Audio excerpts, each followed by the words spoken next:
আমিও তো same question তোমাকে করতে পারি বৌদি, যে তুমি এখানে কি করছো? ও, আমায় ফলো করছো তাই না?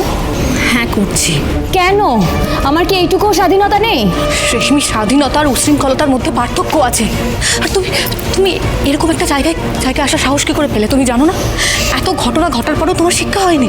তুমি তো খুব ভালো করেই জানো কিছু নোংরা লোকের নজর আছে তোমার ওপর। চলো এখান থেকে। তাতে কি যায় আসে বৌদি? হ্যাঁ, আর আমার কথা ভাবার এই অভিনয়টা করছো কেন তুমি? রেশমি, তোমার তোমার কি হয়েছে বলো তো? আমার কিছু হয়নি, বুঝেছো? আমার কিচ্ছু হয়নি, কিচ্ছু হয়নি। আমি বড় হয়েছি, আমার ঠিক ভুল বোঝার ক্ষমতা হয়েছে, আমি বুঝতে শিখেছি, দেখতে শিখেছি। রেশমি, যদি তাই হতো তাহলে না তুমি এরকম একটা জায়গায় আসতে না। আর এই যে তোমরা ওর কেমন বন্ধু? এত রাতে ওকে কাউকে না জানি এখানে নিয়ে এসছো? বৌদি, আমি ছোট খুকি নই, নিশ্চয়ই ওরা ওরা ওরা আমাকে জোর করে নিয়ে আসেনি, আমি নিজের ইচ্ছেতে এখানে এসেছি। রেশমি, বাড়ি চলো। আমি যাবো না, ছাড়ো আমাকে, ছাড়ো বলছি। আর প্লিজ তুমি আমাকে ফলো করা বন্ধ করো, আমি হাত জোর করে তোমাকে বলছি বৌদি, প্লিজ। আর আমার সাথে যা হবে সেটা দেখা যাবে। আর আমি জানি যে মিস্টার আশুতোষ আমাকে ঠিক বাঁচাতে আসবে। রেশমি, তোমার মাথা খারাপ হয়ে গেছে, তুমি স্বাভাবিক অবস্থায় নেই, সেই জন্য এই ধরনের কথা বলছো। হ্যাঁ, আমার মাথা খারাপ হয়ে গেছে বৌদি। তুমি যাও, তুমি বাড়ি যাও, আমার কথা তোমায় ভাবতে হবে না। তুমি বাড়ি যাও, দিদিভাইয়ের সাথে বসো আর দিদিভাইয়ের চোখের জল মোছো। আর জানো তো, বাবা না ঠিকই বলে, তুমি শুধু নিজেরটা বোঝো, নিজের বরের কথা ভাবো, নিজের ননদের কথা ভাবো। আমি তো তোমার কেউ না, আমি তো তোমার নিজের না, তাই না? কি করবে, আমায় মারবে? মারো মারো বলছি, মারো মারো মারো। বৌদি, বৌদি, সবাইকে দেখো একবার।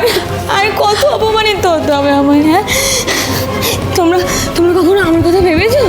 এই যে আমার ভালোবাসার মানুষ আমার ছেড়ে চলে গেছে, আমায় অস্বীকার করেছে।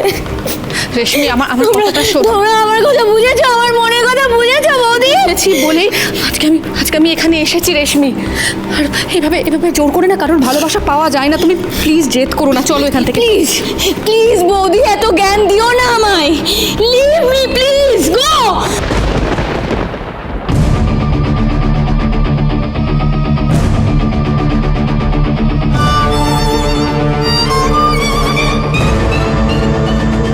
পাখিকে খাঁচা অবধি আমি এনে দিয়েছি সার্থক, এবার পাখিকে বন্দি করার পালা। কাউন্টডাউন শুরু করো ইমন, সুধা হরণের সময় এসে গেছে। চলো রেশমি, বাড়ি চলো। না, আমি যাবো না, আমায় ছাড়ো, আমায় ছেড়ে দাও প্লিজ, আমায় ছেড়ে দাও না, আমি যাবো না, আমায় যেতেই হবে।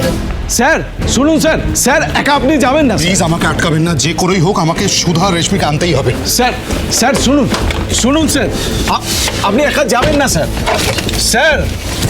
আপনি একা যাবেন না। শুনুন আপনি যাবেন না বলছি, আপনি একা যাবেন না স্যার করার নেই আপনি স্যার।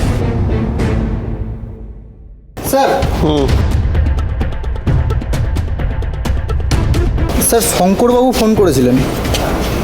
কি বলছেন? আমাকে তো কিছু বললেন না, বললেন আপনি এলে ওনাকে ফোন করতে, কি একটা আর্জেন্ট আছে। আচ্ছা ঠিক আছে, যাও। তাহলে ওনাকে তো আমি বসু মল্লিক বাড়ির সামনে ডিউটি দিলাম, আবার কিছু গন্ডগোল হলো নাকি রে ভাই? হ্যাঁ স্যার। হ্যাঁ শঙ্করবাবু বলুন।